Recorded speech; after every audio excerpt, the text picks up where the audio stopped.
Hello everyone and welcome back to our channel. कैसे हैं आप सब?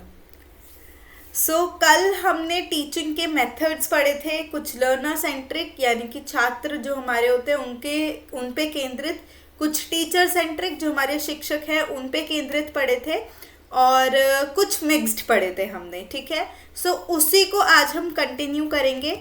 आज हम पढ़ने वाले हैं ब्रेन स्ट्रॉमिंग से। ठीक है, किससे पढ़ने वाले हैं? ब्रेन स्टॉर्मिंग से पढ़ने वाले हैं। तो ब्रेन स्टॉर्मिंग कुछ नहीं है, क्या है? बुद्धिशीलता। क्या है? बुद्धिशीलता। ठीक है, ये एक बड़े समूह में भी हो सकता है, लार्ज ग्रुप में भी हो सकता है, और छोटे ग्रुप्स में भी हो सकता है। इसमें क्या होता है कि टीचर ना एक टॉपिक देता है सबको, ठीक है, कि ये टॉपिक है एंड आपको इस पे प्रेजेंट करना है। ठीक है, तो जब उस पे प्रेजेंट हो जाता है, उस टॉपिक के ऊपर प्रेजेंट हो जाता है, सब हो जाता है, तो सब क्या करते हैं? टॉपिक बता दिया टीचर ने कि फॉर एग्जाम्पल टीचिंग मेथड्स है। अब क्या होगा? सब अपने अपने आइडियाज़ बताएंगे, वो एक जगह पे लिखे जाएंगे, वो सारे आइडियाज़ एक जगह पे लिखे जाएंगे कि ठीक है कि कशिश ने ये आइडिया दिया है, ठीक है, एंड लेट्स से कोई XYZ ने, अमन सर ने ये आइडिया दिया है।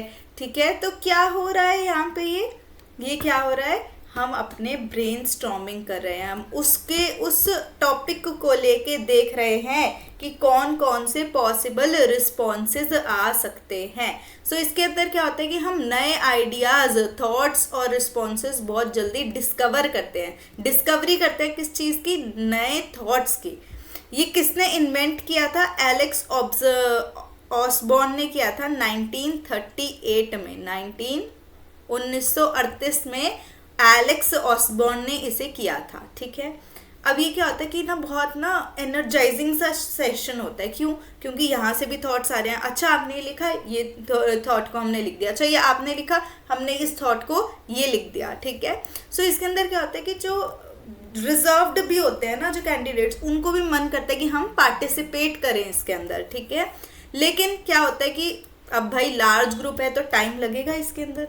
जी यस, बिल्कुल टाइम लगेगा, बहुत सारा मटेरियल, क्योंकि राइटिंग मटेरियल बहुत सारा लिखना पड़ेगा ना, फिर उसको हमें आगे जाके पढ़ना भी तो है।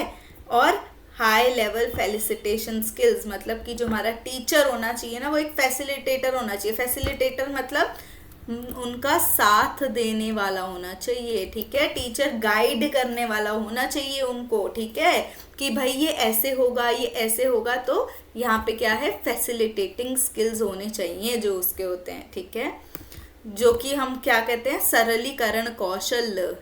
ठीक है, कौन से स्किल होने चाहिए? फैसिलिटेटर या सरलीकरण कौशल होना चाहिए उसके ऊपर। ये था ब्रेन स्टॉर्मिंग। ठीक है, अब देखते हैं कि इसमें टीचर का क्या रोल होता है। ब्रेन स्टॉर्मिंग के अंदर टीचर के क्या रोल होते हैं, आई होप ये आपको दिख रहा होगा। सबसे पहला मैंने आपको बताया फैसिलिटेटर का, जो कि मतलब सहायक। ठीक है, यहाँ पे क्या है? एक सहायता करता है, वो हेल्प करता है सब चीज़ को कि ये ऐसे होगा। ठीक है, आपने बताया, हमने ये आपका लिख दिया। वो उनके आइडियाज़ डेवलप करने में हेल्प करता है कि आप इस लाइन पे सोच रहे हो, तो फॉर एग्जांपल किसी ने बोला कि अच्छा टीचर सेंट्रिक सोच रहे हो, तो लर्नर के पर्सपेक्टिव से हम ऐसा सोच सकते हैं। ठीक है, तो उनके आइडियाज़ को एक पुश देने के लिए, उनके आइडियाज़ को एक डायरेक्शन देने में हेल्प करता है टीचर। ये टीचर का रोल है। कौन सी एक्टिविटी में? ब्रेन स्टॉर्मिंग एक्टिविटी में। ठीक है, क्या करता है भाई? प्रमोट करता है और क्वेश्चन पूछता है कि अच्छा, मैंने अभी आपको बताया ना कि उनको कहते हैं कि अगर आप इस लाइन से सोच रहे हो, अगर इससे सोचेंगे तो क्या होगा, अगर लर्नर ऐसा करेगा तो क्या होगा। तो वो सोचने पे मजबूर करता है स्टूडेंट्स को, नए नए आइडियाज़ आए ताकि उनमें से। ठीक है, और क्या करता है? रिकॉर्ड करता है किसी बोर्ड पे, किसी चार्ट पे, कहीं पे, किसी PPT पे, लैपटॉप पे, किसी एक पेपर पे, कहीं पर एक जो भी सारे आइडियाज़ हैं उनको नोट डाउन करता है। नोट डाउन या रिकॉर्ड हम कह सकते हैं, करता है। और स्टूडेंट्स को एनकरेज करता है कि वो क्रिटिकली सोचे, कि भाई अपना तर्क वितर्क लगाकर सोचें अच्छे से। ठीक है, अब भाई कितने टाइप की होती है ब्रेन स्टॉर्मिंग? 4 तरीके की ब्रेन स्टॉर्मिंग होती है। एक तो ब्रेन राइटिंग होती है, एक होता है टीम आइडिया मैपिंग, मेथड, या फिर हम क्या बोलते हैं इसे, माइंड मैपिंग भी बोलते हैं। क्या बोलते हैं इसे हम, माइंड मैपिंग भी बोलते हैं। या फिर इंडिविजुअल ब्रेनस्टॉर्मिंग एंड ग्रुप में भी ब्रेनस्टॉर्मिंग हो सकती है। सो सबसे पहला आता है कि ब्रेन राइटिंग। ब्रेन राइटिंग क्या होता है कि भाई सबको बोला जाता है सारे, कि भाई जो भी आइडियाज आ रहे हैं, ये हमने टॉपिक प्रेजेंट कर दिया टीचिंग मेथड्स, अब जो भी आपको आइडियाज आ रहे हैं आप उनको जॉट डाउन कर दीजिए अपने अपने। अब जो इंट्रोवर्ट है ना, ये बहुत बढ़िया काम करता है ब्रेन राइटिंग, क्योंकि लिखना बड़ा आसान है ना, बोलना ही तो पब्लिक में बोलना मुश्किल है, लेकिन वो उस चीज को लिख सकते हैं, लिखना उनके लिए बढ़िया है। तो जो इंट्रोवर्ट, जो बिल्कुल चुप चुप रहते हैं, ज्यादा बोलना पसंद नहीं करते सबके आगे, तो वो स्टूडेंट्स, उन छात्रों के लिए ये ब्रेन राइटिंग मेथड बहुत बढ़िया है कि हमें उनके आइडियाज भी पता लग गए और वो भी अनकंफर्टेबल इतना नहीं हुए क्लास में, उन्होंने भी पार्टिसिपेट किया हमारी क्लास के अंदर। ठीक है, फिर आता है माइंड मैपिंग। अब माइंड मैपिंग और ब्रेनस्टॉर्मिंग कैसे कनेक्टेड है? सो कभी आपने देखा होगा इस टाइप के डायग्राम्स,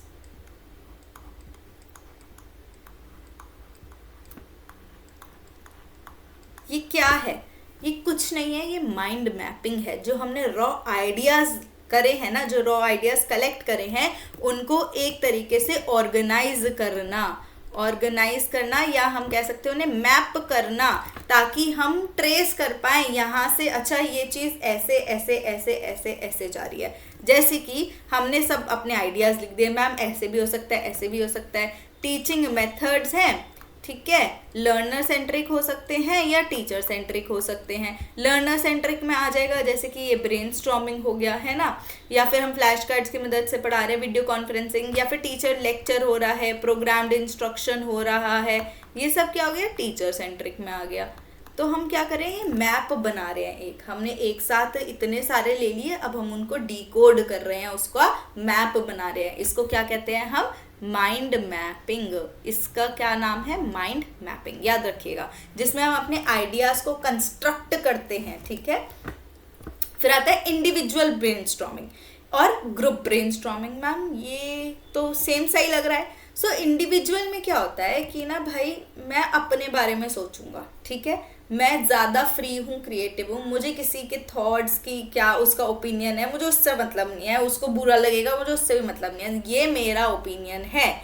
ठीक है, और यहाँ पे क्या होता है कि एक कंफर्टेबल प्लेस में बिठाते हैं, उसमें आप सोचिए, ठीक है, बैठिए, सोचिए, एक डिस्ट्रैक्शन बहुत कम होते हैं, और फोकस जो हमारे हाथ में भी प्रॉब्लम है उस पर बेसिकली फोकस करने के लिए होता है। हम किसी और के बारे में नहीं सोचते, अदर इंडिविजुअल के बारे में इसमें हम नहीं सोचते, उनके ईगो, उनके ओपिनियन के बारे में हम नहीं सोचते। वेयर एज जो ग्रुप वाली ब्रेनस्टॉर्मिंग होती है, इसके अंदर क्या होता है, अगर फॉर एग्जाम्पल एक मेंबर स्टक है एक आइडिया के ऊपर कि मेरा ये है, तो दूसरा जना उसको हेल्प करता है। ठीक है, तो इंडिविजुअल में आप अकेले, ठीक है, स्वयं, और ग्रुप में आप सबको साथ लेके चलते हो, क्रिएटिविटी सबकी कंबाइन करके लेके चलते हो एक आइडिया को, एक प्रॉब्लम को सॉल्व करने के लिए। कैसे, क्रिएटिवली उस प्रॉब्लम को सॉल्व करने के लिए। सो ये हैं हमारे 4 टाइप्स ब्रेनस्टॉर्मिंग के, brain writing, mind mapping. Mind mapping बहुत इंपॉर्टेंट क्वेश्चन आते हैं माइंड मैपिंग से। ठीक है, सो हम माइंड मैपिंग को याद रखेंगे, ये बहुत इंपॉर्टेंट है, इस पे हम स्टार बना रहे हैं बार बारी, तो ये याद रखना है हमें। ठीक है, नेक्स्ट आता है अब हमारा भाई स्टेप्स क्या हैं। अब ग्रुप ब्रेनस्टॉर्मिंग, भाई ये तो बहुत भारी काम लग रहा है ग्रुप ब्रेनस्टॉर्मिंग तो, ठीक है, तो इसके स्टेप्स क्या क्या हैं, तो इसके स्टेप्स हम देखते हैं। ये चलिए, सॉरी,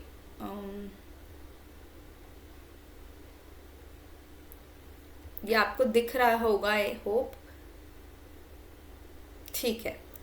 तो अब इसके स्टेप्स क्या हैं, आप सबसे पहले प्रॉब्लम को स्टेट करिए कि क्या प्रॉब्लम है ना, और फिर आप ग्रुप को प्रिपेयर करिए। जो हमारे फॉर एग्जांपल 25 जने हैं, तो उनको हमने बांट दिया, एक को 5-5-5-5 के ग्रुप में बांट दिया ब्रेनस्टॉर्मिंग करने के लिए। ठीक है, ये हमने ग्रुप को प्रिपेयर कर दिया। फिर हमने उनको एक प्रॉब्लम के साथ प्रेजेंट करा, ठीक है, प्रॉब्लम के साथ प्रेजेंट किया। फिर उनको हमने कहा कि आप आइडियाज़ जनरेट करो, ठीक है।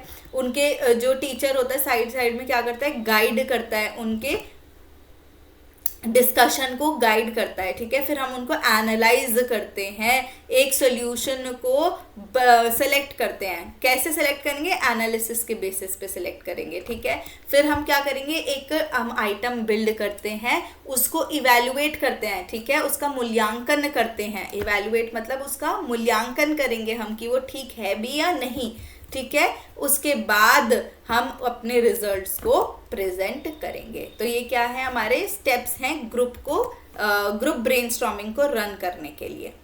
आई होप आपको ये क्लियर हो गए होंगे। नेक्स्ट चलते हैं हम रोल प्ले की तरफ, ठीक है। रोल प्ले क्या है, अब हमने क्या पढ़ लिया, अभी हमने ब्रेनस्टॉर्मिंग के बारे में पढ़ा। अब रोल प्ले बड़ा सुना सुना सा नाम लग रहा होगा आपको, अपने बचपन में किया भी होगा। कोई एक वेजिटेबल बन के आता है क्लास में, है ना। ये एक्टिविटीज जनरली स्मॉल जो एज ग्रुप के होते हैं वो करते हैं, ठीक है। वो क्या बन के आते हैं, एक एक फ्रूट या वेजिटेबल बन के आते हैं एंड उनकी प्रॉपर्टीज बताते हैं। इससे क्या हो रहा है कि सब एक रोल प्ले कर रहे हैं ताकि सबको उसके बारे में समझ में आए, वो भी उस चीज को एक्सपीरियंस करे, right. So this is nothing but role play मतलब भूमिका नाटक, ठीक है। तो ये एक ऐसी तकनीक है जिसमें रियलिस्टिक जो हमारी स्थितियां होती हैं उसको एक्सप्लोर करते हैं स्टूडेंट्स, उनको पता लगाने की कोशिश करते हैं, कैसे अदर जो और लोग होते हैं उनके साथ इंटरैक्ट करते हैं, अपना एक्सपीरियंस डेवलप करते हैं, ठीक है। और फिर डिफरेंट चीज़ें, डिफरेंट स्ट्रैटेजीज को ट्राई करते हैं इसके अंदर।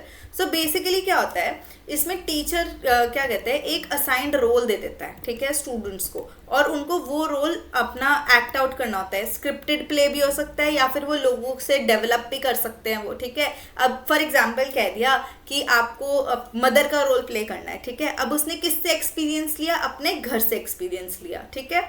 या स्क्रिप्टेड भी हो सकता है, लाइक मैंने आपको एग्जाम्पल दिया कि फ्रूट्स एंड वेजिटेबल्स को हम करते थे बचपन में, ठीक है। तो वो क्या है, स्क्रिप्टेड भी हो सकता है। अब ये 1-to-1 भी हो सकता है और ग्रुप में भी हो सकता है, ठीक है, कि एक जना आया उसने एक रोल प्ले किया, या फिर हम ग्रुप में स्किट करते हैं, जो हम कहते हैं स्किट्स, वो भी हम कर सकते हैं। एक रोल लिया, एक कैरेक्टर लिया, एक कहानी डिपिक्ट करी, फिर उससे सबको सिखाने का हमने ट्राई किया। तो ये कौन सा मेथड है, रोल प्ले। क्या ये लर्नर सेंट्रिक लग रहा है कि टीचर सेंट्रिक लग रहा है, टीचर का कोई खास रोल लग रहा है, नहीं, टीचर का इसमें कोई खास रोल है भी नहीं। ये कौन सा सेंट्रिक है, लर्नर सेंट्रिक, मतलब छात्र की ओर केंद्रित है ये रोल प्लेस, ठीक है। अब नेक्स्ट आते हैं हम अपने बहुत ही बढ़िया उस पे, जो कि है inquiry based method. Again very important, inquiry based method is very important. So inquiry based मतलब इंक्वायरी से समझो, इंक्वायरी मतलब जिज्ञासा, ठीक है। अब मुझे चाहिए कुछ, मतलब मैं बार बार पूछ रही हूँ, मेरे अंदर जिज्ञासा है लर्निंग की, किसकी, लर्निंग की, सीखने की। तो ये भी क्या है, एक स्टूडेंट सेंटर्ड है, मतलब कि जो छात्र की तरफ केंद्रित है, ये भी, ठीक है, स्टूडेंट सेंटर्ड है ये, ठीक है। अब ये क्या करता है, ये ना स्टूडेंट्स को एनकरेज करता है, उनको प्रोत्साहन करता है, किस चीज़ के लिए, कि भाई आप क्वेश्चन पूछो, ठीक है, रियल लाइफ से कनेक्ट करके भी आप हमसे क्वेश्चन पूछो, ठीक है। सो ये क्या है हमारा इंक्वायरी बेस्ड मेथड, कि आप इस जो मैंने टॉपिक पढ़ाया आप रियल लाइफ में भी देखो और हमसे क्वेश्चन पूछो उसके बारे में, रियल लाइफ प्रॉब्लम्स को भी उनकी भी इन्वेस्टिगेट करो, उनको भी जांच करो, ठीक है। तो ये क्या होता है कि लर्निंग प्रोसेस के अंदर ना वो उसको ऐड करते हैं, किसको, लर्नर को ऐड करते हैं इसके अंदर, ठीक है। So this actively engages students in the learning process and उनको नेचुरल हैंड्स ऑन एक्सपीरियंस के थ्रू बताते हैं कि अच्छा ये ऐसे हो सकता है, ये ऐसे हो सकता है, ठीक है। लाइक प्रॉब्लम सॉल्विंग क्रिएटिविटी को इन्हांस करता है। अब मैंने आपको एक प्रॉब्लम दी, अब मैं आपको कह रही हूँ कि रियल वर्ल्ड में ये ऐसे होता है, ठीक है, तो अब स्टूडेंट्स भी सोच रहे हैं कि कैसे हो रहा है, क्या हो रहा है। जैसे कि रोल प्ले का एग्जांपल दिया मैंने, तो हम उस पर भी रियल वर्ल्ड एप्लीकेशन देख सकते हैं ना, कि उसके रियल वर्ल्ड में कहाँ एप्लीकेशन हो रही है। अब एक हमने कोई नई मार्केटिंग की टेक्निक सीखी, मान लो कि इंस्टाग्राम की हमने टेक्निक सीखी, इंस्टाग्राम मार्केटिंग की, और हमें पता है कि कैसे चल रहा है, क्या चल रहा है, बट जब तक मैं उसे रियल वर्ल्ड में नहीं देखूंगी, क्या मुझे अच्छे से समझ में आएगा? नहीं। तो हम उसको रियल वर्ल्ड एप्लीकेशंस के साथ देखते हैं इंक्वायरी बेस्ड मेथड में, ठीक है। सो इसके क्या इंक्वायरी बेस्ड लर्निंग है या इंक्वायरी बेस्ड टीचिंग में आप पूछ लो। सो इसके अंदर क्या होता है कि सबसे पहले ना ये क्या है, प्रॉब्लम बेस्ड टीचिंग है, कि एक प्रॉब्लम है उसको लेके, एक रियल लाइफ प्रॉब्लम है उसको लेके हम आपको प्रोव कर रहे हैं कि आप क्वेश्चन पूछिए, सवाल पूछिए, अपने रियल लाइफ से कनेक्ट करिए, ठीक है। एंड वो उनको हेल्प करता है लर्निंग के लिए, ठीक है। Put student inquiry at the center of the curriculum. ये इनका जो करिकुलम का मेजर है ना, जो करिकुलम में क्या होता है, इनके मेजरली जो इन्हें पढ़ना होता है वो क्या है, स्टूडेंट इंक्वायरी। मतलब स्टूडेंट में लर्निंग की कितनी जिज्ञासा है, ठीक है, उनको कितना अच्छा लगता है पढ़ना, क्यों, उनके अंदर क्या नई नई चीज़ें सीखने की जिज्ञासा है, कितना कुछ उन्हें नया सीखना है। इसके अंदर टीचर का क्या गोल होता है कि भाई जो स्टूडेंट्स है ना ज़्यादा से ज़्यादा क्वेश्चन पूछे, ठीक है। टीचर का क्या रोल है इसमें कि स्टूडेंट ज़्यादा से ज़्यादा क्वेश्चन पूछे, और क्या टीचर करता क्या है, स्टूडेंट थिंकिंग को प्रोवोक करता है और क्वेश्चंस प्लान करने का, ठीक है, and curiosity to plan questions. तो वो क्या करता है, उनको प्रोवोक करता है कि ये सोचो, इस लाइन पे सोचो और मुझसे क्वेश्चन पूछो, ठीक है। सो ये क्या है, इंक्वायरी बेस्ड टीचिंग या लर्निंग, ठीक है। सो इसके कुछ स्टेप्स होते हैं। सबसे पहले वो पूछता है, ठीक है, फिर वो इन्वेस्टिगेट करते हैं हम उसके ऊपर, फिर हम उसे क्रिएट करते हैं, उसे डिस्कस करते हैं, create as in new ideas,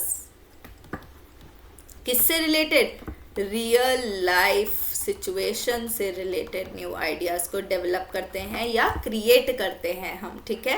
फिर उसको डिस्कस करते हैं क्लास के अंदर, फिर उस पर रिफ्लेक्ट करते हैं, मतलब उसके बारे में हम सोचते हैं कि ठीक है ऐसे हो सकता है, ऐसे हो सकता है। फिर अगर हमें नहीं समझ में आता तो हम दोबारा पूछते हैं। तो ये एक क्या हम कह सकते हैं, साइक्लिक प्रोसेस है, मतलब कि ये चलता रहता है एक साइकिल में, जैसे साइकिल का पहिया घूमता रहता है ना, वैसे भी वैसे ही इंक्वायरी बेस्ड मेथड चलता रहता है।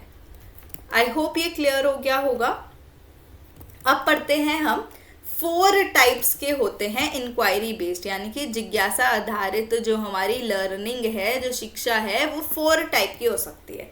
एक तो है स्ट्रक्चर्ड, मतलब संरचित होनी, ओपन एंडेड, ठीक है, प्रॉब्लम बेस्ड कि भाई एक ही प्रॉब्लम के ऊपर बेस्ड है, या फिर गाइडेड इंक्वायरी या निर्देशित वाली, ठीक है।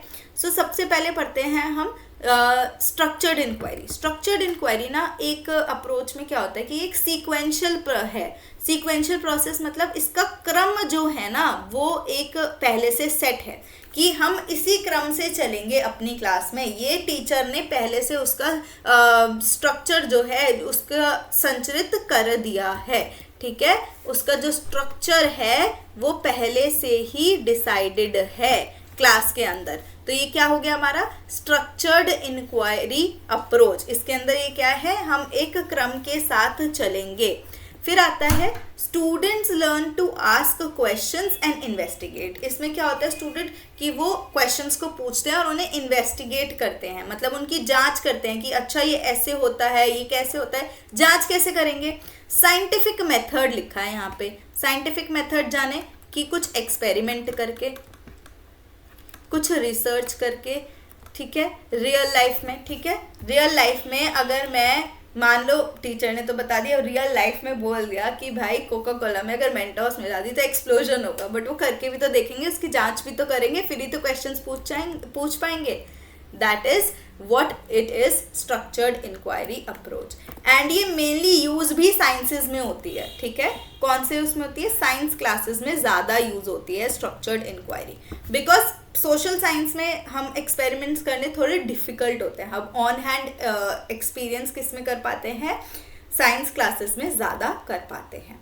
फिर आता है ओपन एंडेड, मतलब खुले आख्यान होना, ठीक है। इसके अंदर ना फ्री फॉर्म है, अब मैंने छोड़ दिया आपको, ठीक है, कि आज मैंने आपको अपने इंटरेस्ट में परस्यू कर सकते हो, बेसिकली जो साइकोलॉजी में होता है, ठीक है, मेनली साइकोलॉजी में होता है। हमने एक कोई टेस्ट लिया, ठीक है, टेस्ट में हमने जैसे वो होता है बटरफ्लाई वाला टेस्ट होता है ना, इंक डॉट जो होता है, उसके अंदर हम इंक से कुछ बनते हैं, बटरफ्लाईज बनते हैं, तो उसको आपको दिया जाता है एनालाइज करने के लिए कि आप इसको देख के क्या सोच रहे हो, ताकि पर्सनालिटी के बारे में वो अनुमान लगाते हैं साइकोलॉजिस्ट। सो इसमें क्या है, ये ओपन एंडेड है, वो कुछ भी लगा सकते हैं। सो मेजरली किस में होता है, ह्यूमैनिटीज की क्लासेस में होता है, ठीक है, समझ रहे हो, जिसमें साइकोलॉजी ह्यूमन माइंड का हम यूज कर रहे हैं, हम ओपन एंडेड मतलब कुछ भी कहीं तक भी हमारी सोच जा सकती है, थोड़ा फ्री फॉर्म है ये, ठीक है। और नेक्स्ट है प्रॉब्लम बेस्ड। अब इसमें एक रियल वर्ल्ड प्रॉब्लम आ गई और हम उसी को सॉल्व करेंगे, ठीक है।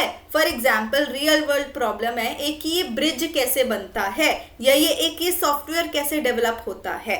सो ये एक रियल वर्ल्ड प्रॉब्लम है, ठीक है, जावा से होगा, ठीक है, हमें पता है, बट ये होगा कैसे, कौन सा जावा का कोड लगेगा, किस सीक्वेंस में कोड लगेगा। तो हम ये क्या कर रहे हैं, इन प्रॉब्लम बेस्ड है। एक प्रॉब्लम है कि मुझे एक वेबसाइट बनानी है, कैसी वेबसाइट, इस पे ऐसी पिक्चर होनी चाहिए, इस कलर का फॉन्ट होना चाहिए, तो उसके लिए कैसे कोडिंग होगी। तो ये एक पर्टिकुलर रियल वर्ल्ड प्रॉब्लम है और उसको लेके हम इसे सॉल्व कर रहे हैं, ठीक है। नेक्स्ट आता है गाइडेड इंक्वायरी, मतलब कि निर्देशित वाली जो होती है हमारी, निर्देशित जिज्ञासा दृष्टिकोण, ठीक है। इसके अंदर क्या होता है, इसमें टीचर लेड होता है, ठीक है, ये तीनों में टीचर नहीं होता। गाइडेड में कौन होता है, टीचर मिड में होता है, शिक्षक नेतृत्व वाला होता है ये। इसके अंदर क्या होता है कि जो टीचर है ना, वो स्टूडेंट्स को गाइड करते हैं इंक्वायरी प्रोसेस के थ्रू, मतलब कि मार्गदर्शन करते हैं उनका, कैसे कि आप ऐसे क्वेश्चन पूछ सकते हो,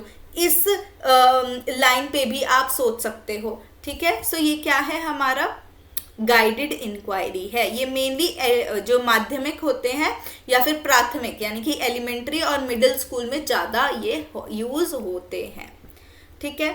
अब मैंने बीच में इंक्वायरी बेस में आपको एक बोला था कि हैंड्स ऑन एक्सपीरियंस से भी लर्न करते हैं, है ना।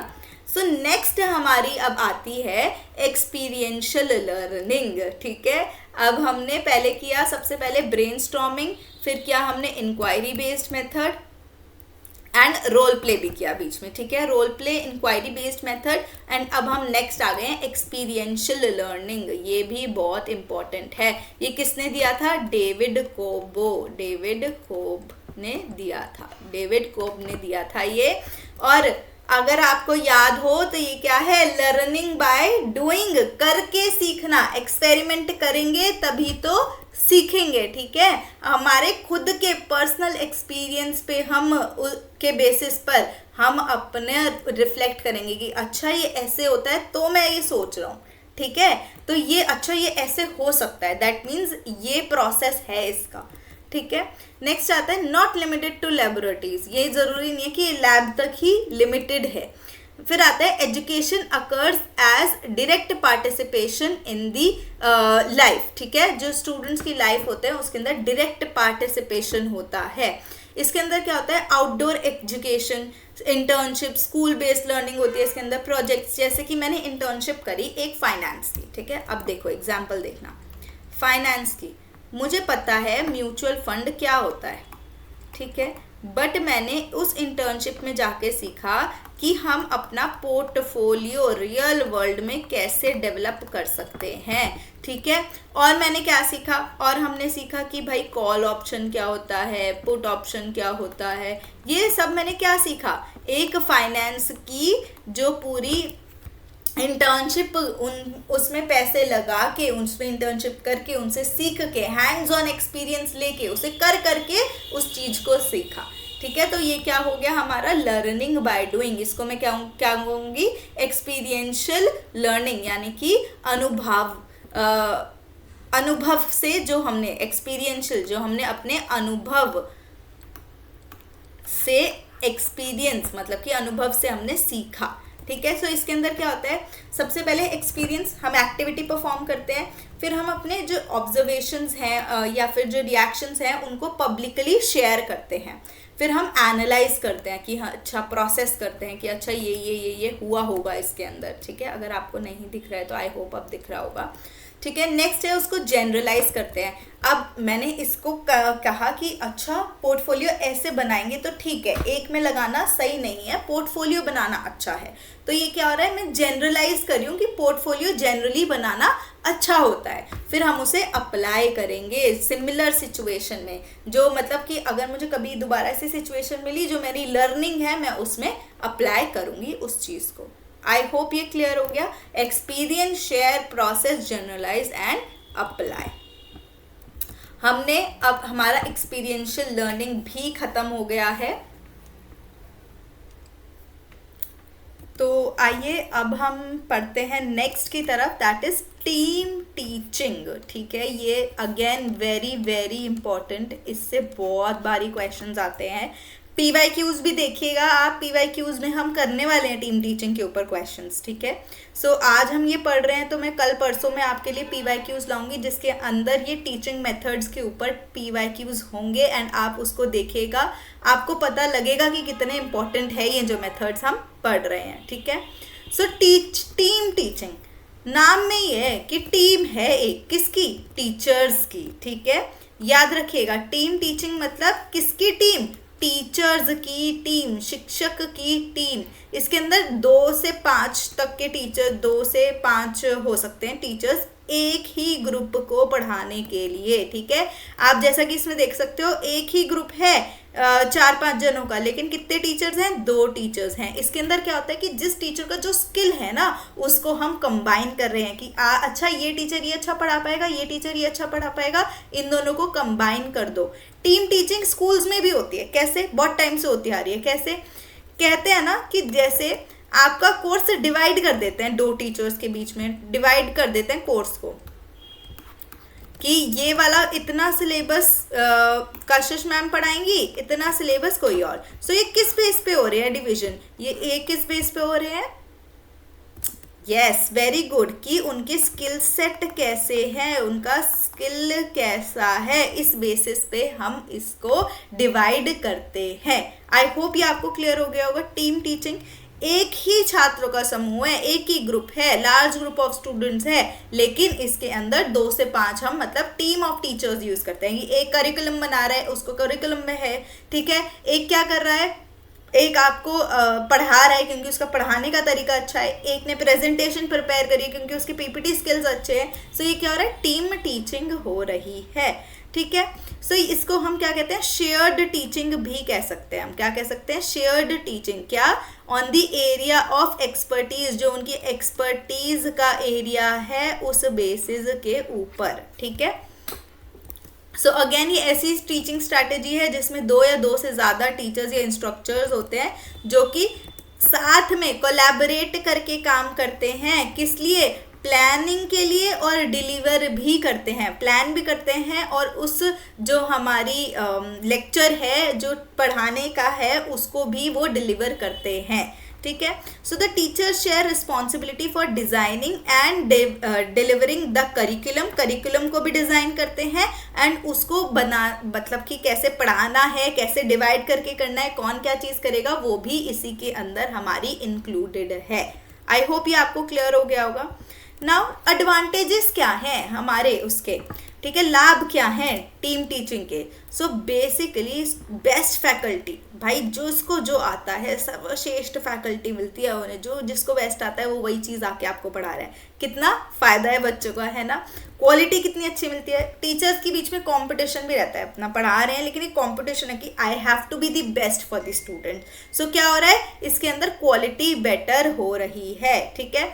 Optimum use of teaching technique end devices, इसके अंदर हमारा जो तकनीकें हैं ना टीचिंग की वो हम बहुत ज़्यादा बढ़िया तरीके से यूज़ कर पाते हैं, ठीक है। फिर आता है क्लोजर इंटीग्रेशन ऑफ स्टाफ। सो इसके अंदर क्या होता है, टीचर्स ना अपना बॉन्ड करते हैं, आपको पढ़ा रहे हैं साथ में टीचर्स भी तो बॉन्ड करेंगे, डिस्कस करेंगे, प्लान करेंगे, डेवलप करेंगे, तो उनके ना होराइजन्स इंक्रीज होते हैं कि अच्छा इस टीचर को ये पता है तो हम उनसे ये अडेप्ट कर सकते हैं फॉर फ्यूचर, ठीक है। सो अगेन ये क्लोजर इंटीग्रेशन ऑफ स्टाफ होता है. आइडियाज मैंने आपको बताया जैसे कि होराइजन इंक्रीज होता है उनका, तो वेराइटी ऑफ आइडियाज अभी आते हैं. और जो छात्रों का इन्वॉल्वमेंट है ना, जो स्टूडेंट्स इन्वॉल्वमेंट है वो भी बढ़ जाता है. क्यों?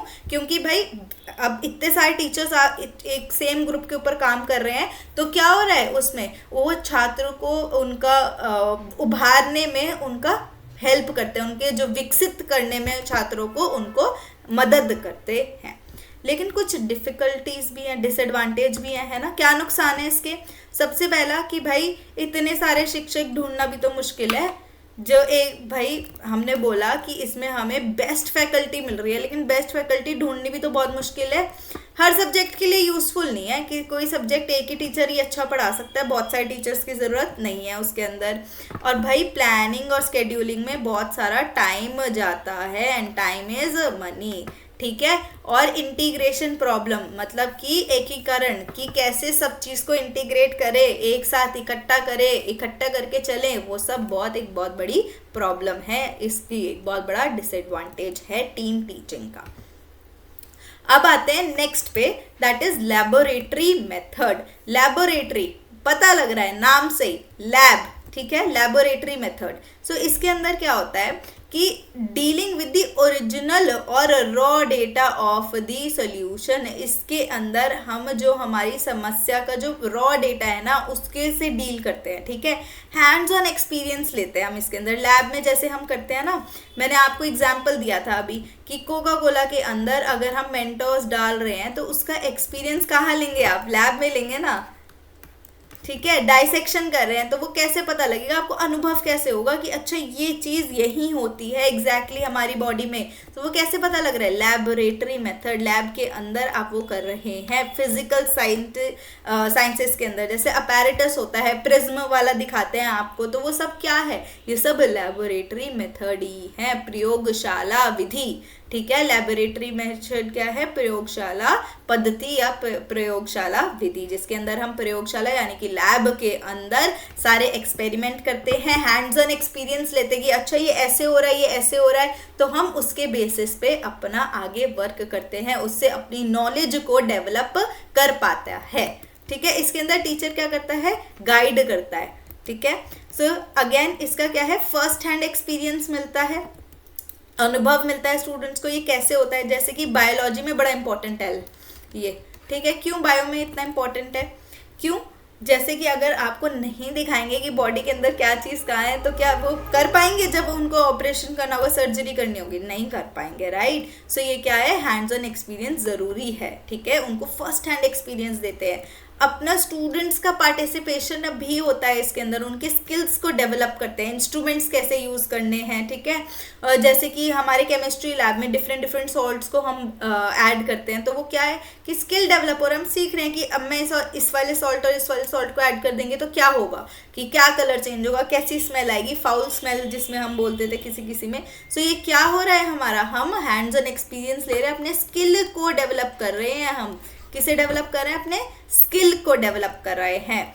ठीक है, फिर आ गया हमारा कि power of observation and reasoning, कि हम ऑब्जर्व करें कि ये कैसे हो रहा है, और तर्क वितर्क की वो है उसमें, मतलब उसकी पावर को इस्तेमाल करते हैं कि अच्छा ये ऐसे हो रहा है, ये ऐसे हो रहा है. ठीक है, सो तर्क की पावर को भी इसमें यूज़ किया जाता है. फिर आता है कि the make use of reality to make learning easier and permanent. अब मैंने देख लिया तो मेरे को पता है कि उस दिन लैब में ऐसे ही हुआ था, तो मेरी लर्निंग कैसी हो गई? आसानी हो गई लर्न करने में उस चीज़ को, और वो परमानेंट भी हो गई मेरे दिमाग के अंदर. ठीक है, फिर ना आता है कि build scientific attitude in the students. एक ना वैज्ञानिक दृष्टिकोण की, अच्छा ये एक्चुअल में रिसर्च में ऐसे होता है, लैब के अंदर ये ऐसे हो रहा है, अच्छा ये ऐसे कट रहा है, तो अगर हमने इसको अगर वर्टिकली ना काट के हॉरिजॉन्टली काट दिया तो ये कैसे होगा. ठीक है, सो ये क्या है? एक साइंटिफिक एटीट्यूड भी लाता है. आई होप एम क्लियर हो गए होंगे आपको. एक क्वेश्चन है ये PYQ आपके लिए स्क्रीन पर, कि इनमें से कौन सा मेथड है जो एनकरेज करता है यूज ऑफ मैक्सिमम सेंसेस.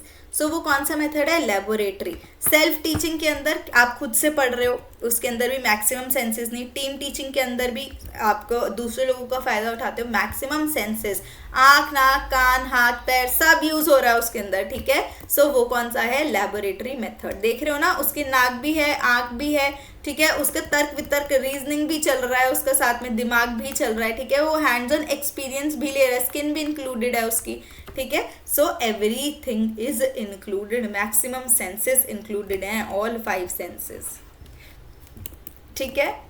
अब आ जाते हैं हम नेक्स्ट की और, जो कि है पैनल डिस्कशन। पैनल, भाई पैनल बैठा था, बहुत बार होता है ना, बात होती है कि पैनल बैठा था, panel discussion. So panel discussion learning method, teaching method या लर्निंग मेथड कैसे हो गया? So panel method again same होता है, इसके अंदर एक पैनल बिठाया जाता है, ठीक है, आप सब सुन रहे हैं सामने, और एक एक्सपर्ट्स आए हैं, ठीक है, तो और ऑडियंस है और आप बैठे हैं, उनको एक टॉपिक दिया गया है और वो सबके सामने मतलब कि जो ऑडियंस है उनके सामने उस टॉपिक को डिस्कस करते हैं कि अच्छा ये होता है, ऐसे होता है, ऐसे होता है। टिपिकली ये ना बिजनेस कन्वेंशंस होती हैं जो हमारी, उनमें यूज होता है, ठीक है। फैन फिक्शन सुने होंगे आपने, टीवी शोज में होता है ना, बहुत सारे होते हैं, वो डिस्कस कर रहे होते हैं कि अच्छा ये ऐसे होता है, ये ऐसे होता है, ये ऐसे होता है, ठीक है। इवन अब तो पैनल डिस्कशन इंस्टाग्राम पे भी यूज हो, जिसे हम लाइव स्ट्रीमिंग भी कहते हैं। लाइव स्ट्रीमिंग करते हैं 4-5 लोग एंड उसमें डिस्कस करते हैं, और लोग आते हैं, ऑडियंस, लाइव ऑडियंस आती है उनको सुनने के लिए। तो ये क्या हो रहा है? पैनल डिस्कशन हो रहा है किसी भी टॉपिक पे किसी भी ऑडियंस के सामने, ठीक है। What is this? This is panel discussion, ठीक है। इसके अंदर ऑडियंस इतनी एक्टिवली इन्वॉल्व नहीं होती। अगर आप यहाँ देखेंगे ये पैनल है, यहाँ पर मैं आपके लिए थोड़ा जूम कर देती हूँ, ठीक है। पैनल है यहाँ पर, तो ये क्या कर रहे हैं? एक डिस्कशन है एक स्पेसिफिक टॉपिक के ऊपर, ठीक है। ये एक स्किल्ड मॉडरेटर, पैनल का एक मॉडरेटर भी होता है जो देखता है कि अच्छा कोई ऐसी लैंग्वेज, ऐसी भाषा ना यूज कर दे, कुछ गलत ना बोल दे, ठीक है। तो ये सब किसी के ईगो, किसी के रिलीजन पे कोई बात ना बोल दे, तो ये क्या है? ये एक मॉडरेटर का काम होता है, ठीक है। फैक्ट्स को शेयर करते हैं, ठीक है, अपने जो फैक्ट्स हैं जो उन्होंने रिसर्च करी है उसके बेसिस पे रिसर्च करके आते हैं इसके अंदर, रिमेंबर, ठीक है। उसके बेसिस पे फिर है कि रिस्पॉन्सिव टू मॉडरेटर, और ऑडियंस के जो क्वेश्चंस होते हैं ना उसको भी रिस्पॉन्ड करते हैं ये, ठीक है। नेक्स्ट आता है ये हमारा, यहाँ पे कितने होता है? 45 to 90 मिनट्स का होता है जनरली, और ये लाइव या वर्चुअल ऑडियंस, जैसे कि मैंने आपको बताया आजकल चलते हैं ना वहाँ पे लाइव आते हैं लोग, ठीक है। सो ग्रुप लाइव पे आ जाते हैं या कुछ डिस्कशन करने आ जाते हैं, तो व्हाट इज दिस? ये वर्चुअल भी हो सकता है और फिजिकल फॉर्म में भी हो सकता है, रिकॉर्डेड भी हो सकता है ये रिप्ले करने के लिए। और क्या करता है कि इनसाइट्स प्रोवाइड करता है कि भाई ये ऐसे हो सकता है, ये ऐसे हो सकता है, तो ये ऑडियंस उनको आके सुनती है, वो एक्सपर्ट्स हैं उस फील्ड के, ठीक है, उनको आके सुनती है, उनके रिसर्च के बारे में देखती है, सुनती है, समझती है। सो ये क्या है? हमारा पैनल डिस्कशन का पार्ट है। सो अब हमारे काफ़ी सारे आज हमने कर लिए हैं। Next is project method, very easy है, आपको भी मिलता है, समर प्रोजेक्ट्स मिलते हैं। अब तो वैसे भी स्टूडेंट्स के समर हॉलीडेज चल रहे हैं, ठीक है। सो उनको समर प्रोजेक्ट्स दिया जाता है सिखाने के लिए, लाइक कि एक आपको प्लांट ग्रो करना है, तो क्या सिखाते हैं कि अच्छा प्लांट को ग्रोथ के लिए सनलाइट चाहिए, प्लांट को ग्रोथ के लिए वाटर चाहिए, सीड को पहले हम डार्क प्लेस में रखते हैं, थोड़ी देर उसको फिर वो ग्रो होता है। तो हम क्या देख रहे हैं? डेवलपमेंट ऑफ अ प्लांट देख रहे हैं। तो ये क्या है? हमने किससे सीखा, ये कैसे हो रहा है? तो ये क्या, किस चीज़ से हो रहा है? प्रोजेक्ट मेथड है, ठीक है। तो हमने करके सीखा, ठीक है, एक्चुअल में। सो ये क्या है? लर्निंग। एक्चुअली क्या है ये? लर्निंग बाय डूइंग, करके मैंने एक्चुअल किया, मैम ने मुझे प्रोजेक्ट दिया, हमने किया, एक्चुअली लर्निंग मतलब कि करके हमने सीखा, लर्निंग बाय डूइंग, ठीक है। और यहाँ पे लिखा है कि प्रैग्मेटिज्म, प्रैग्मेटिज्म मतलब कि एक क्वालिटी है कि अच्छा इस प्रॉब्लम को डिफरेंट डिफरेंट सिचुएशन में कैसे हम करेंगे, ठीक है। कोई एक फिक्स्ड रूल, थ्योरी, आइडियाज नहीं फॉलो करते हम इसके अंदर, सब अपने तरीके से कर सकते हैं, है ना। कोई समर हॉलीडेज के शुरू में ही कर लेता है, ठीक है, स्टार्ट। किसी ने लेट स्टार्ट किया तो उसकी 15 डेज की ग्रोथ होगी, किसी की 30 डेज की ग्रोथ होगी। तो हमने कोई फिक्स्ड नहीं पैटर्न बताया, ठीक है। क्या फिक्स पैटर्न है? कुछ भी फिक्स्ड पैटर्न नहीं है, ठीक है। तो ये किसने दिया था? विलियम किलपैट्रिक ने दिया था। सो इसके अंदर क्या है? व्यावहारिकता का दर्शन और सीखना का सिद्धांत, ठीक है। मतलब कौन सा? काम सिद्धांत, मतलब लर्निंग बाय डूइंग। कैसे हम लर्न कैसे कर रहे हैं? कर करके एक्चुअली में उसे सीख रहे हैं। सो टीचर एक प्रोजेक्ट देता है, आप उस प्रोजेक्ट के बारे में करते हैं, उससे लर्निंग करते हैं अपनी, फिर आके प्रेजेंट भी करते हैं अपने जो आपने सीखा उस प्रोजेक्ट से, आप उसको प्रेजेंट भी तो करेंगे, फिर उसको एनालाइज करेंगे, ठीक है। सो ऐसे ही है ये कि सबसे पहले क्या होता है कि भाई do all students understand the wording, कि भाई प्रॉब्लम दी है, सबको समझ में आ रही है। सबसे पहला है कि प्रॉब्लम देते हैं हम, ठीक है। फिर सबको ये होता है कि एग्जैक्टली प्रॉब्लम क्या है, किसके बेसिस पे है, फिनोमेना सबको क्लियर है। फिर आता है कि उसकी प्रोसेस क्या होंगे, किस प्रोसेस से जाएंगे। टीचर बताती है ना कि क्या प्रोसेस है प्लांट को करने का, स्टूडेंट्स पता है बट उनको बताती है कि अच्छा ये ऐसे होता है, कैसे होता है।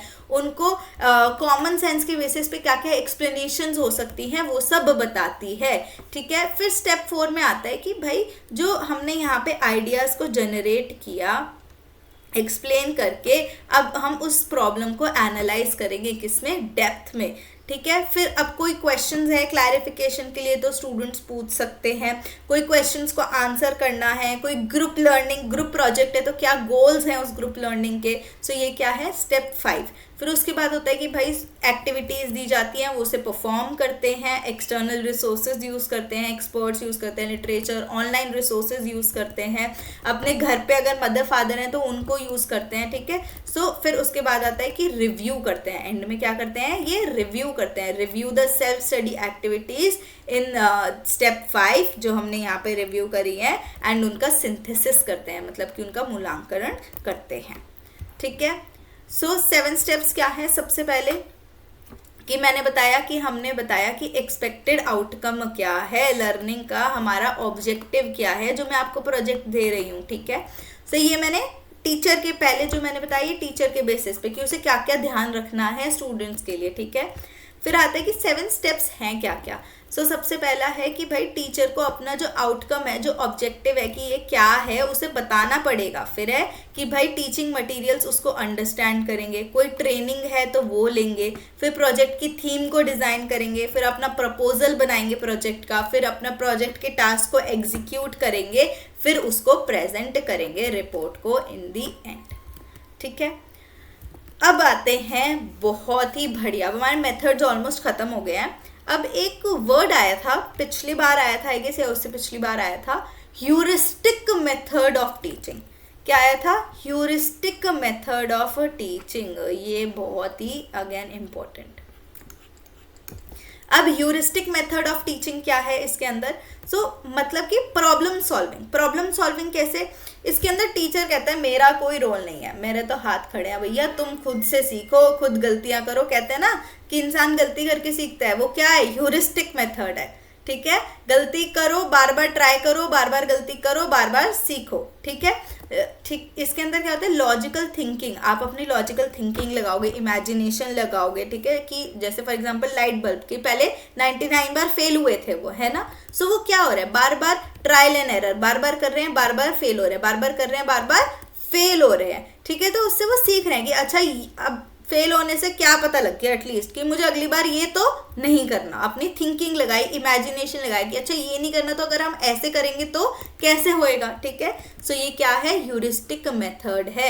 इसके अंदर जो स्टूडेंट होते हैं ना वो इंडिपेंडेंट डिस्कवरर होते हैं, वो खुद से अपना सीखते हैं। इसके अंदर टीचर जो है वो गाइडेंस तो नहीं देती, इतनी हेल्प थोड़ी बहुत कर देती है, बट टीचर कहती है खुद करो, ठीक है।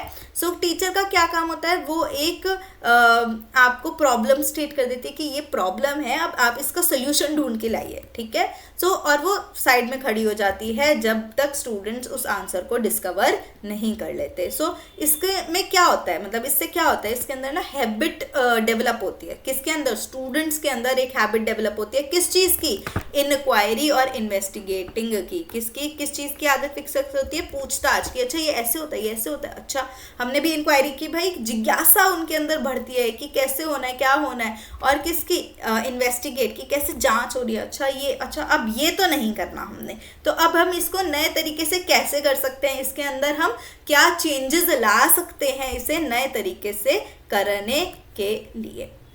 अब जो हमारे ह्यूरिस्टिक मेथड ऑफ टीचिंग है ना, ये 4 तरीके के हो सकते हैं, 4 टाइप्स, ठीक है। ये हमारे 4 तरीके से हो सकते हैं। एक होता है अवेलेबिलिटी, जिसके अंदर हम जो हमारे पास ऑलरेडी चीज़ें अवेलेबल हैं अपनी कॉमन जो होती हैं, कि भाई हम ये मानते हैं कि कॉमन जो रेयर इवेंट्स है ना वो भी कॉमन है, क्यों, क्योंकि उनको ज़्यादा मीडिया कवरेज मिल रहा है। फिर आता है एंकरिंग, इसके अंदर ना एक पहले से ही जो टीचर है वो आपको एक मेथड दे देती है कि आप इस मेथड से इसे सॉल्व कर सकते हैं, तो वो क्या हो गया, एक एंकर हो गया वहाँ पर, ठीक है। सो इससे क्या हो गया, बहुत सारी चीज़ें एलिमिनेट हो गई। टीचर ने एक मेथड बता दी, एक एंकर बता दिया कि यहाँ तक ऐसे पहुँचना है, अब आपको क्या मतलब कि ये यहाँ तक पहुँचना है और इसको इस मेथड से पहुँचना है। एक एंकर बता दिया कि अच्छा, एंकर होता है ना जो उस पे लगा होता है, शिप्स पे देखा होगा आपने, इस टाइप का होता है ना। तो ये क्या है, एंकर है। तो उससे क्या होता है, हम नीचे फेंक देते हैं तो वहीं की हमें एक पता लग जाता है कि कहाँ कैसे जाना है। सो हमें एक चीज़ पता लग जाती है, इनिशियल वैल्यू पता लग जाती है। फिर आता है कि सेटिस्फाइंग होता है और एक रिप्रेजेंटेटिव ह्यूरिस्टिक मेथड भी होता है। तो रिप्रेजेंटेटिव के अंदर क्या होता है कि वो आपको एक सिमिलर बता देगा, एग्जिस्टिंग, कि ये हम आपको प्रॉब्लम ये है, आपको इसका सोल्यूशन करना है, सोल्यूशन फाइंड करना है, बट सिमिलर सिचुएशन में ना ऐसे उन्होंने किया था, तो आपको एक आइडिया मिल गया, ठीक है, इंपॉर्टेंट इन्फॉर्मेशन का आइडिया मिल गया कि अच्छा ये ऐसे हो सकता है, सिमिलर सिचुएशन में उन्होंने ये चीज़ यूज़ करी थी, उन्होंने वहाँ पर ये मेथड यूज़ किया था, तो शायद हम उस मेथड को अपने सिचुएशन में कैसे यूज़ कर सकते हैं, ठीक है। फिर आता है सेटिस्फाइसिंग ह्यूरिस्टिक, मतलब कि संतोषजनक अनुमान, ठीक है। सो इसके अंदर क्या होता है कि भाई हम अपना एक सोल्यूशन को ढूंढते हैं, क्या करते हैं, बहुत सारे सोल्यूशन को ढूंढते हैं, फिर हम देखते हैं कि उनमें से जो सोल्यूशन है ना वो बेस्ट सोल्यूशन कौन सा है, ठीक है। सेटिस्फाइसिंग, कि हमें हमारी जो प्रॉब्लम को सबसे बढ़िया सेटिस्फाई कौन कर रहा है, कौन सा सोल्यूशन कर रहा है बेस्ट, ठीक है। तो हम इसके अंदर सोल्यूशन कौन सा ढूंढते हैं जो गुड इनफ है हमारी प्रॉब्लम के लिए। अब हमारे टीचिंग मेथड्स तो हो गए हैं ख़त्म। आज मैं आपको इंट्रोड्यूस करा देती हूँ, बाकी हम फिर बाकी कल पढ़ेंगे टीचिंग सपोर्ट सिस्टम, ठीक है, आईसीटी वाला। सो सबसे पहले आते हैं हमारे टीचिंग सपोर्ट सिस्टम, ठीक है। टीचिंग सपोर्ट सिस्टम क्या कहता है यहाँ पर,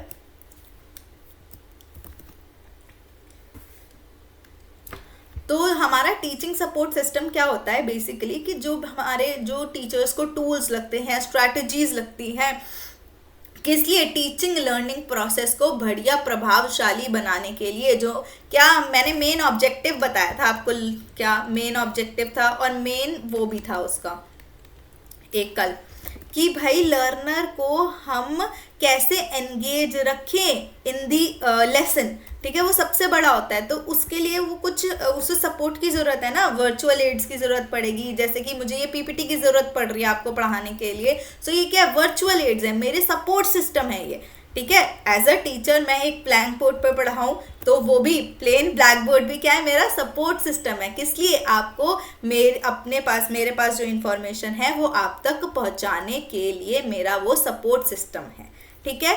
सो अब उनको एक कुछ एड्स लगते हैं कि भाई अब मैंने ये यूज़ कर लिया, इंस्ट्रक्शनल एड्स, ठीक है, कि मैंने अपना जैसे कि मैंने पीपीटी बताया, कोई सिस्टम बताया, ठीक है। यूट्यूब भी एक एड है, क्यों, क्योंकि आप यूट्यूब के माध्यम से हमसे सीख पा रहे हैं, ठीक है, 3 तरह से हमारा टीचिंग सपोर्ट सिस्टम डिवाइडेड है, traditional support system, modern support system and ICT based support system. ठीक है, सो सबसे पहले हम पढ़ते हैं ट्रेडिशनल। ये हम सब ने पढ़ा हुआ है कि ट्रेडिशनल बेस्ड सपोर्ट सिस्टम है क्या, जो पुराने वाला था जिसमें टीचर सोल ऑर्गेनाइजर है, वो हर चीज ऑर्गेनाइज करता है। ठीक है, और मॉडर्न टेक्निक्स नहीं, हम इसे क्या बोलते हैं, चॉक एंड टॉक मेथड। अगर अब ये प्लेन वाइट बोर्ड होता और मैं आपको पढ़ा रही होती बोर्ड पे, ब्लैक बोर्ड पे कि अच्छा मेरे को क्या पता है, मैं ऑर्गेनाइजर हूँ, मैं ही लिख रही हूँ सब चीजें, तो क्या मैं इतना आपको मटेरियल मिल पाता? नहीं, राइट। सो इसमें टीचर एक सोल ऑर्गेनाइजर होता है, चॉक से लिखता है वो और आपको एक्सप्लेन करता है। ठीक है, तो इसके अंदर हम क्या क्या यूज करते हैं, ब्लैक बोर्ड को यूज करते हैं कॉन्सेप्ट्स को एक्सप्लेन करने के लिए, और स्टूडेंट्स को कहते हैं आप कॉपी कर लीजिए। आपके स्कूल में होता होगा ये, ठीक है, टीचर आके नोट्स लिख रहा है सारे कि अच्छा ये आप सब अपनी ये इस क्वेश्चन का ये आंसर है एंड आप सब अपनी नोट्स में इसे कर लीजिए। ठीक है, एंड इसके अंदर क्या होता है, मेकिंग श्योर, इसके अंदर टीचर को मेक श्योर करना पड़ता है कि जो सारे स्टूडेंट्स हैं ना वो अटेंशन तो दे रहे हैं, जो मैं पढ़ा रही हूँ उसके ऊपर कितना अटेंशन है उनका। ठीक है, सो वो भी इसके अंदर इम्पोर्टेंट है। आई होप ये आपको क्लियर हो रहा होगा।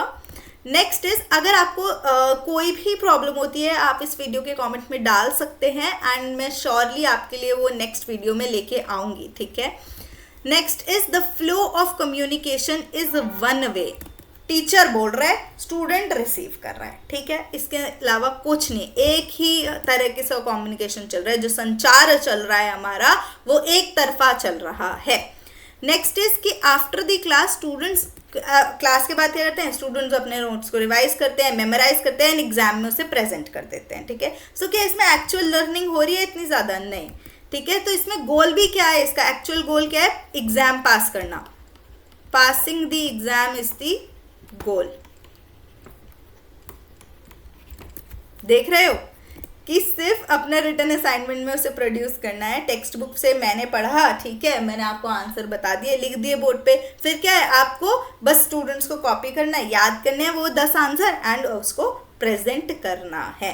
दैट इज ट्रेडिशनल मेथड जो हमारे स्कूल में चलता था पहले। ठीक है, अब आते हैं हमारे नए जो मॉडर्न मेथड्स होते हैं। ठीक है, सो सबसे पहले मेरिट्स डीमेरिट्स देख लेते हैं ट्रेडिशनल टीचिंग मेथड्स के। सो मेरिट्स क्या है हमारे ट्रेडिशनल टीचिंग मेथड्स के? इसमें ना बहुत इजी टू यूज़ है, कोई टेक्निकल ग्लिचेस नहीं है। अपना आए क्लास में फिजिकल मोड में पढ़ाया चलेगा, कोई टेक्निकल ग्लिचेस बहुत रेयर आते हैं। ठीक है, no need to learn about the usage की भाई कंप्यूटर कैसे है, टीचिंग एड्स क्या होते हैं, वर्चुअल एड्स क्या हैं, फ्लैश कार्ड्स क्या हैं, LMS क्या है, प्रोग्राम इंस्ट्रक्शन क्या है। ठीक है, आपको तरह तरह से MCQ कैसे देने हैं, असाइनमेंट्स कैसे प्रोवाइड करने हैं, प्रोजेक्ट मेथड, प्रोजेक्ट कैसे यूज़ करना है, डिस्कशन मेथड, पैनल मेथड, ये सब अभी हमने जो पढ़ा वो कैसे यूज़ करना है, इसका हमें कुछ नहीं सोचना। टीचर आएगा वो आपको पढ़ा कर चला जाएगा, वेरी इजी, राइट। अब इसके डीमेरिट्स क्या है? वही है ना कि एग्जाम एग्जाम एग्जाम, रिजल्ट्स और एग्जाम पे बहुत ज़्यादा फोकस है। ठीक है, तो क्या आपको एक्चुअल में क्या लर्निंग हो रही है उस पर नहीं है।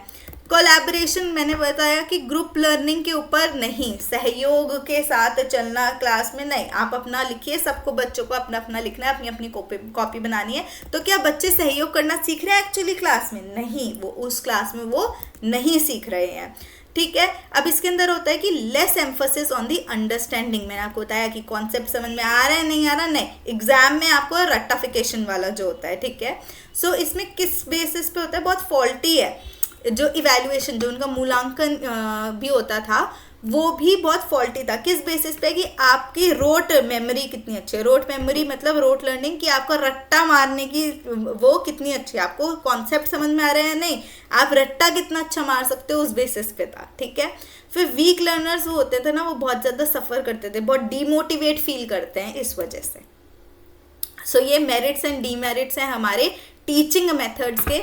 अब आज हम इतना ही रखेंगे, कल से हम शुरू करेंगे हमारे modern and ICT based, and फिर हम देखेंगे कि आईसीटी के अंदर LMS क्या होता है, डिफरेंट और हमारे एड्स क्या हैं आईसीटी के अंदर, डिफरेंट मॉडर्न के अंदर क्या एड्स हैं। एंड होपफुली हम और 2-3 दिन में अपनी यूनिट 3 ख़त्म कर पाएंगे। ये सब इम्पॉर्टेंट है, यूनिट 3 का पार्ट है एंड इससे बहुत कुछ आता है। फिर हम स्टार्ट करेंगे अपना मूक के साथ कि मूक क्या है, कितने टाइप के सब्जेक्ट्स होते हैं, क्या आता है। सो एंड स्वयं, मूक, स्वयं, इन सब के बारे में हम बात करेंगे। स्वयं, स्वयं प्रभा, मूक, ये सब के बारे में हम इस मेथड्स के बाद इस चीज़ पे आएंगे, क्योंकि ये भी हमारे आईसीटी में एक बहुत बड़ा रेवोल्यूशन है गवर्नमेंट ऑफ इंडिया का। So thank you so much and I hope आपको ये लेक्चर अच्छा लगा होगा। अगर अच्छा लगा है तो please like, share, subscribe and कुछ भी डाउट्स है तो प्लीज़ कमेंट करके बताइएगा। Thank you so much.